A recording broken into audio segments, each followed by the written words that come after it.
So, ayun na nga po. Magandang gabi sa inyong lahat. And actually, kauwi ko lang ngayon. At nagaya ako ng bilyar sa mga tropa natin. At isa dun is yung pinsan ko. So, we enjoyed our billiard session and then coffee lang. At trinit ko lang din sila. Kasi kailangan ko usapin yung pinsan ko. Konting update lang po, no? Before we read the email. Kasi meron po tayong emailer at meron nag-email. Sobrang ganda ng topic. I was shocked. So, ano niyo po yun, sobra akong naging curious. At sasagutin natin mamaya yun ng very maingat. Kasi baka maraming ma-misled or ma-mislead or ma-misguided dun sa mga sasabihin natin ngayon. Pero based on my experience, pinagsama-sama na natin yung mga molecules, lahat. So, yun po sasagutin natin ngayon. Pero konting update lang po. I just talked with my cousin kanina and I imparted something sa kanya kasi parang he's asking, Kuya, ano bang magandang kunin ko? Kasi he was deciding kung optometry ba or dentistry ba, but I gave him key points kung paano siya mamimili ng kanyang, alam niyo po yun, ng course. And of course, you have to be practical, you have to think of your parents, of course, yung kanilang decision. But of course, ikaw, nasa sayo pa rin yan kung paano mo i-pursue yung course na gusto mo. But we're here to support you, we're praying for you. And ayun, dahil ikaw yan ikaw mag-aaral dyan. Kami nandito, nakasuporta lang kami dito. We're willing to help, something like that. And he agreed, yes kuya, I want to get this course. Pero hindi ko nasasabihin kung ano yung course na pinili niya, baka naman magkaiba pa or maiba pa. Pero I gave him points para pag-isipan kasi 2 months to go or 3 months to go, mag-start na yung magbibigin or the semester will commence. At sabi ko sa kanya, talk to us, and then pag-pray yung mabuti, pag-isipan yung mabuti, and then naging maayos naman yung aming usapan and yung paghiwa-hiwalay namin. And yun, actually, patulog na ako ngayon. But I read an email. Somebody emailed me at anonymous ito kasi ayaw niya pasabi kung sino siya kasi baka I think taga-church ito, or kung hindi ka man taga-church, kung sa ibang church ka, taga-church sa Bethany, or kung hindi ka man po taga-Bethany, sana'y masaya ka at okay ang feelings mo at okay ang puso mo. I want to read the email. Sobrang interesting, sobrang nakaka-curious, and kanina, naglaban-laban yung mga experiences at saka yung mga technical side and yung mga guidance, counseling theories, yung mga techniques, practicality and technicality, and then biblical perspective, something like that. Pero I like your boldness. I like your courage to share your experience. At sagutin natin. Are you ready for this? Okay, basahin natin. Sabi po niya dito, Kuya Pastor. Uy. Yung Kuya Pastor pala, parang feeling ko taga-church ito eh. Tingin ninyo. Kasi mga nagtatawag sa akin ng mga Kuya Pastor, mga taga-church eh. I don't know, baka lang naman bata siya at ako matanda. Kuya naman talaga niya ako. At sabi niya, hello, wow, I'm so blessed with your podcast. Ang dami pong learnings and at the same time, ang ganda po ng pagkaroon niya. Natural na natural, sabi po dito. And thank you po for allowing us to share our experiences and thoughts. Then, so here's my sharing. Yan na. By the way, plug ko lang, if you have thoughts, if you have for sharing ng mga experiences po ninyo, don't hesitate to email me, jomelthegreat@gmail.com. You can visit my Facebook account, The Jomel The Experience. Nandun po lahat ng mga details please email me, alright? Para at least may mapag-usapan tayo. Kasi minsan, of course, nauubusan din naman ako. At maganda na share nyo rin po yung mga experiences ninyo. At sabi niya dito, pero gusto ko anonymous lang sana ito. Wag daw ipakilala kung sino siya. Alright, okay. Hindi natin nasabihin kung ano yung pronoun niya. Okay, baka madulas tayo. So, we're going to use the term person, alright? Sana wag akong madulas. Please bear with me. Wag niyo akong i-judge kapag nadulas ako, but I'll try my very best not to mention any pronoun. Okay? Sabi niya, ito na. I've been struggling for months. Dahil meron akong gustong person. Okay? Very dedicated po sa ministry. Oh, ibig sabihin, taga-church to. Kasi ministry eh. Di ba? Or maybe ministry sa somewhere else. Very dedicated sa ministry. Strong pong personality, which is I like. At sobrang sipag po sa buhay, sa trabaho, and of course, sa kanyang ministry. And of course,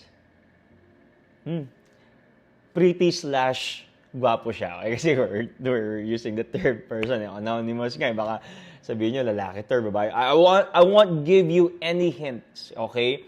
Kung lalaki ba to or babae ba to, taga saan ba to, or I don't know. Alright? But I'm seeing the person, yung kanyang email. Alright? Sabi niya, I want to profess my feelings sa kanya. Ito na. Ito pa yung situation ko. Sabi niya, graduate na ako. Graduate na rin siya. Kaso nga lang, meron na siyang pinagpe-pray. Mukhang malalim na siya doon sa family ng kanyang pinagpe-pray. Kasi usually po, lumalabas sila, kasama siya with the family.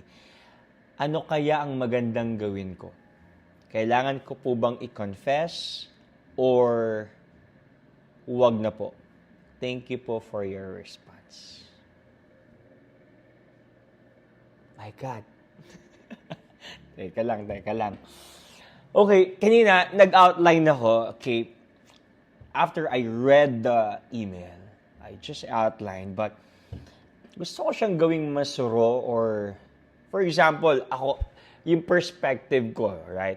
Kasi ako yung tinanong eh. Okay, I'm just going to share my perspective. I'm just going to share my thoughts, my experiences. Pagalualuin natin yung experiences and biblical concept at yung practicality, culturally, relationally, ano pa, emotionally. We're going to combine all this stuff in one answer. But, of course, I won't give you an answer. Okay? Ito, natutunan ko to sa seminaryo eh. They don't give answers, right?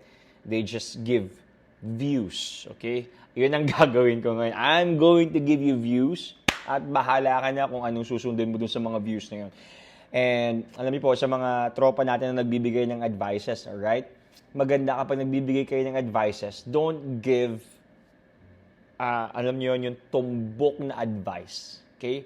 Hindi ko sinasabing para maghugas kamay kayo or para wala kayong kasalanan, but give options, give views, yes, lead them somewhere else. You don't decide for them, alright? Don't make any decisions for them, but you help them to make decisions. Okay? Yun po ang guidance and counseling. You don't give a definite and, right? Definite or yung tumbok na answer or maybe advice. Kasi for example, sinabi mong, wag. Pero gusto rin pala siya. Tapos sisisihin ka, di ba? Kaya ngayon, ang gagawin ko po is, I'll give you views how to deal with this confession thingy. Hindi ko alam kung kikiligin ako or kakabahan ako kasi. Oo nga, no? For example, ako yun. Gustong-gusto ko itong taong ito. Kaso, of course, ready na rin ako kasi graduate na ako. Financially stable na ako. Financially stable na rin siya. May job siya, nasa ministry siya, inuuna si Lord. Tapos ako rin, nasa church, pares silang nagmi-minister sa church, and then nakita ni person A na si person B may pinagpe-pray na, at si person B ay kasama nung pamilya ng pinagpe-pray niya or nagpe-prayan sila, something like that. Man, hirap. But one of the views na pwede kong ibigay sa'yo, person A or kapatid, is this: you have to try to weigh it. Alright? You have to ask this question: anong klaseng or anong level na ba yung relationship nila? Diba? Kasi parang, for example, ang relationship nila, minsan ginagamit natin yung term na, okay, we're just praying for one another, pero sobrang lalim naman na talaga ng kanilang relasyon. So, somehow, that is unfair, diba? Parang, pag sinasabi mong, we're just praying for one another, pero ang nangyayari, nakikita naman ng ibang tao na lumalabas na talaga kayo at ginagawa nyo na yung mga bagay na pang magjowa. Hindi ko sinasabi doon sa mga deeper side or sa mga bad side, but you're dating, you're going sa some occasions, or maybe sabay na kayong pumapasok, sundo hatid, something like that. So you have to try, you have to weigh the level of the relationship. Kung praying lang kasi talaga, walang ano yan eh. Walang hatid sunduan yan. Okay? Walang invitan sa occasions yan. Okay? So, prayer lang nga eh, di ba? So, you're talking sa Panginoon, Lord, I want this person, and please, if he or she is your will, kayo na pong bahala. Yun yung praying kasi, di ba? And then, after ng praying, I believe, may mga parts na, alright, I have to do my first step, and I want her to know, I want him to know that I'm praying for him, something like that. Magkaiba kasi yung pinagpipray mo pa lang siya kay Lord at kinikwento mo pa lang siya kay Lord, and then, sinabi mo na sa kanya na, sister, mister, okay, pinagpipray kita. Magkaiba yon. At once na nalaman kasi ng tao na pinagpipray mo siya, ako aasa na yan. Diba? Nagpipray niya ako. Depende kung type niya talaga yun o hindi. Pero, for example, pagpalagay natin na type niya, kasi may itsura, may character, di ba? May personality, or whatever. Tapos, good-looking, matalino, may position sa church, masipag sa church, godly, righteous, nagustuhan din. Whether you like it or not, aasa talaga si girl. Aasa talaga si boy. Knowing the fact that you're praying for him or her, or you're praying for someone, parang, somehow, matutunaw yung puso mo. Wow, he's praying for me. So, balik tayo dun sa question na, or balik tayo dun sa notion na, you have to weigh in. Gano'n na ba kalalim yung relationship nila? Praying kay Lord. And, pinaalam na dun sa person B, hey, I'm praying for you. Or, ginagamit na lang ba si prayer thingy para mapaganda at para maging spiritual yung relationship nila. That's supposed to be, dapat magjowa na sila, pero dahil hindi pa nga daw graduate, or maybe hindi pa daw ready, kaya doon pa lang sa part na praying. You have to know that. First step is, what kind or what type of, or what level of relationship they have already. Diba? Kasi kung sobrang lalim na yun, tapos magko-confess ka, hindi ko naman sinasabi na masamang mag-confess. At hindi ko naman sinasabi na, okay, mag-confess ka na. Kaya, you have to be discerning. Ang hirap kasi. At yung context na binigay mo, wala ka naman sinabi dito na malalim na po sila, at parang sila na po talaga, they're just waiting for the other person na maybe graduate or maybe magka-work din. Hindi ko alam yung context. Pero I'm giving you views and steps. Paano mo siya somehow gagawin? Kasi kung ako ito, yes, that's the first thing I have to do. I have to know the context of the relationship. I have to know the the level of the relationship before I take a move, before I do or take steps, di ba? And of course, yes, you're praying, Lord, I'm praying for this person pero he has someone na eh. Okay, huwag mong pag-pray na mag-break sila or magkasira sila. Ayaw mo si Lord na gumalaw. Pero first step is this. Ulitin ko, you have to know the level of the relationship. Kasi baka bigla kang masamain ni person B or for example, ni guy or ni girl, di ba? Pag sinabi, for example, girl yung pag-oopenan mo. Sabi mo, girly, may nararamdaman kasi ako sa iyo and I want you to know and I just want to express it and I want you to know that I'm praying for you, di ba? Now, pag sobrang lalim na ng kanilang samahan, ng kanilang relationship or ng kanilang pagkakakilanlan sa there are tendencies, maybe, okay, na ikwento ni girl Lalush kay boy Lalush. Okay? At biglang magalit sa'yo si boy. At pagbawalan si girl, huwag ka na mag-miss dyan kasi malagi na nagkikita dyan, baka fall in love ka pa dyan at fall out of love ka pa sa akin. So, I don't know.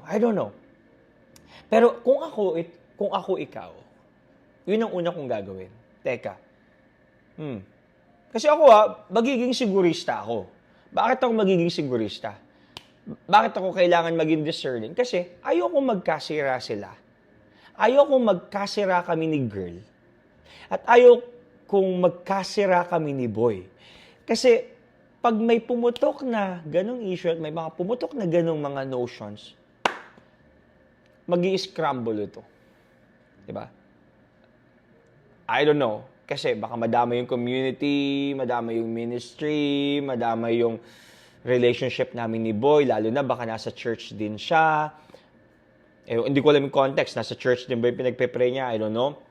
Pero may possibility na gano'n. Or kapag hindi naman siya dun sa church ninyo, maaring pagbawalan si Girl Lalush na huwag ka pupunta dyan sa church na yun or huwag ka na magsaserve dyan. Dito ka na lang, huwag ka nang umattend dyan, something like that. I don't know the context. But ulitin ko, kung ako sa'yo, ang una kong gagawin is, I have to know.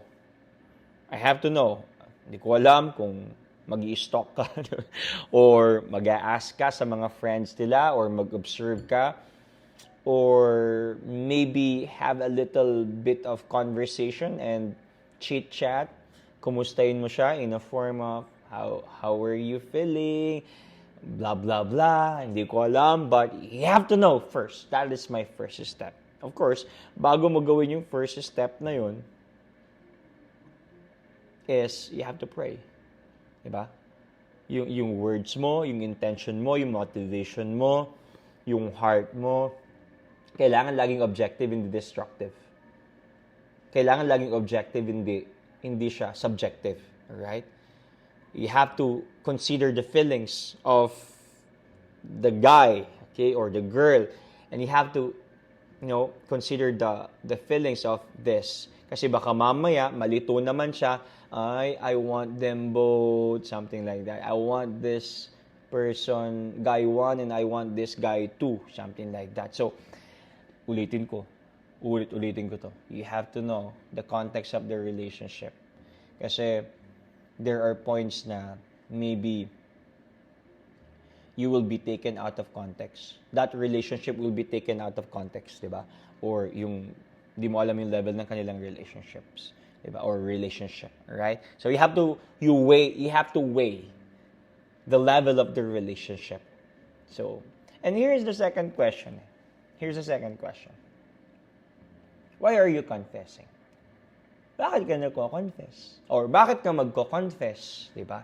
Bakit ka magpo-profess? Diba? There are two things. Maybe gusto mo siyang angkinin, talagang laban na laban ka sa kanya, ipaglalaban kita, ipaglaban sa trabaho, at karapatan. Diba? Parang aktivista yun. And gusto mo ba siya talaga ipupursue or hindi mo naman intention na sirain yung relationship nila, you just want to express it. Pero, kasi, mga dudes, okay? Yung tanong why you should confess it? Diba? Bakit mo siya i-confess? Para ba angkinin siya or para ba talagang i-pursue siya or ma-release mo lang yan? Kasi kung gusto mong i-release lang yan, okay, I have feelings for you and I'm praying for my feelings. Ganito yan eh. I'm praying for you and I just want to express my feelings to you and that's it. Wala kang ibang sasabihin kundi I just want to express my feelings to you. I just want you to know that I have feelings for you. And please don't give me anything or something na maglilid na mas ma-fall in love ako sa'yo. Kasi baka maaari magpakita ng sweetness si girl or si boy and something like that. Or maybe parang, ate, kuya, please, diba, wag mo na masyadong kausapin kasi pagkatapos, so, hindi kilig ako, whatever. So, yun ang kailangan natin tanungin eh. Pangalawang tanong yun eh. Angkinin mo ba siya? Or i-release mo lang. Kasi kung release lang, alright, okay, nasabi ko na. Okay? That's it. That's it. Wala akong ibang pangahawakan, wala akong ibang pangahawakan. I just have to release it. Diba? Now, kung, ito na, pangatlong outline ko doon sa kwentong ito. Diba? Kung pinagpipray pa lang nila yung bawat isa, ibig sabihin, hindi pa naman talaga sila settled. Pinagpipray pa lang yung term eh. Kung ako naman ito, may pag-asa pa, di ba? I'll pray for you. I'll battle with that guy through prayers, di ba? Kasi pinagpipray pa lang naman, hindi pa kasal. Okay? Hindi ko sinasabing umentrada ka na agad, no? Pray, pray, pray, pray, pray. That's the best thing. Okay? Be discerning. Discern. Ask the Lord for wisdom and, ask the Lord for knowledge and His Spirit para at least alam mo yung sasabihin mo or whatever. Diba? Kasi hindi pa naman kasal eh. At hanggat hindi pa kasal yan, naniniwala ako na may mga points pong ganyan ha? May mga narinig po kung ganyan na ikakasal na sila, malapit na, pero pinag-pray ni Guy, may mga testimonies na ganito eh. And then biglang nagkaroon ng problema. And then, yung nagpe-pray na talagang sobrang galing mag-pray sila, yung nagkatuluyan. May mga ganun na instances eh. Pero, babalik ako doon sa first point ko. You have to know the level of the relationship. Para at least alam mo din na paano mo siya ikukwento kay Lord. Di ba? Kasi unfair din eh, na parang sila naman na, tapos you're making a move. Somehow, I don't know. Di ba? Kung ano yung konteksto ng gusto mo mangyari. Or, para may mga points for mga parts na, I can love you from a distance. Di ba? Ano ka? Di ba? Ano to? Telenovela, di ba? Pero ang hirap kasi, no? When you give intent, yun nga po, baka masamain nila.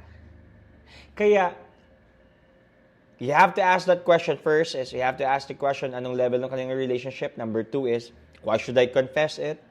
And then number 3 na kailangan mong gawin is this. You have to be with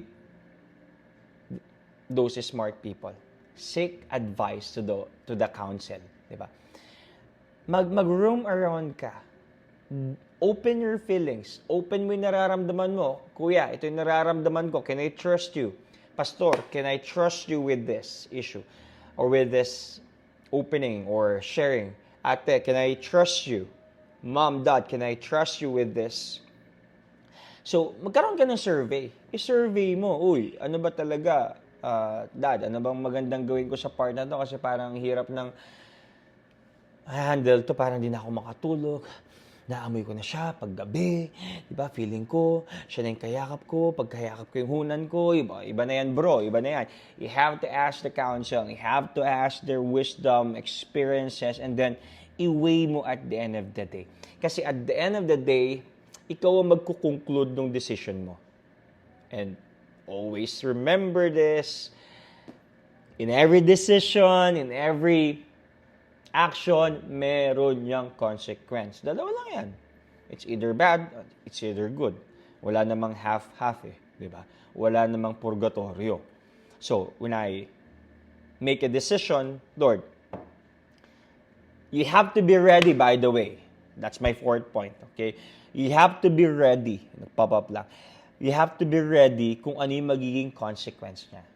Kung panalo, o di masaya. Diba? Kung, ikaw din, gusto din kita. I'm praying for you din. Ayoko na nga. Kung panalo, good. Pero kung talo, you have to savor it. You have to accept it. Take care of your mental health. Take care of your heart. Don't be disappointed. You have to accept it na, hey, in every decision, in every action I have to make and I have to say, I have to do is, for sure, there is a consequence dun sa part na yun. So, alam mo din dapat yung benefit. Alam mo din dapat yung danger. Kasi may benefit yan. If you confess, if you profess, may benefit yan for sure. Pero, don't forget na meron din yung danger. Ang danger niyan, masasaktan ka kasi you were rejected. Hindi, settle na talaga ako doon kay person A, sorry but thank you so much, I appreciate your sharing, something like that. And the benefit would be, let's pray. May pag-asa. At least may pag-asa. Diba? So ngayon, ano lang to you win or you learn. Okay? Walang talo dito. Diba? At least, nung nag-profess ka, okay, I learned something from this action, from this decision, from this situation, and next time, I will be better. Next time, I'll take care of my decisions. Next time, I will be aware of my actions. Diba? Pero, dami mga views, no? At the end of the day, ikaw ang magde-decide, okay? I cannot represent you. I'm not a priest, okay? Or I'm not a prophet to represent someone. It's up to you. Pero you can consider all those points na sinabi ko sa'yo. You can consider all those experiences and theories I have said to you, okay? Na shinare ko sa inyo. Shinare ko sa iyo. So, sa emailer, I think let's i-conclude na po natin to. Sa emailer, first thing to do is, you have to pray. Pray, Lord, give me the wisdom. Okay? And of course, after you pray, Lord, I want your wisdom, I want your spirit, I want your knowledge, and I want your discernment. Anong kailangan kong gawin? Or, Lord, pwede mo nang ipag-pray na hindi naman na yung pato words dun kay girl or kay boy kay guy Pwede naman na, Lord, if it's not your will, please kill these feelings. Diba? Eh di naman yun parang, okay, hindi na ka manggugulo. Baka may ibibigay si Lord na mas the best or mas okay, mas yung will talaga niya, baka sila talaga yung will. Ako may ibang person na inihanda sa akin ng Panginoon. It's either you will or Lord, you kill these feelings. Okay? Emailer, I appreciate your boldness. I appreciate your courage to share this.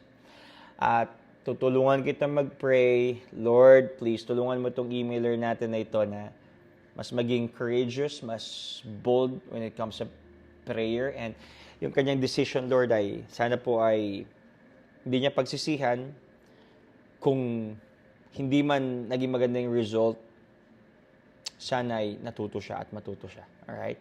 So, yun lang po. At I hope it help you, emailer. At sa lahat ng mga nakaka-relate dyan, please email me. Okay? You can share your thoughts. You can share your experiences. At ako po, diba, marami kong share na experiences. Okay?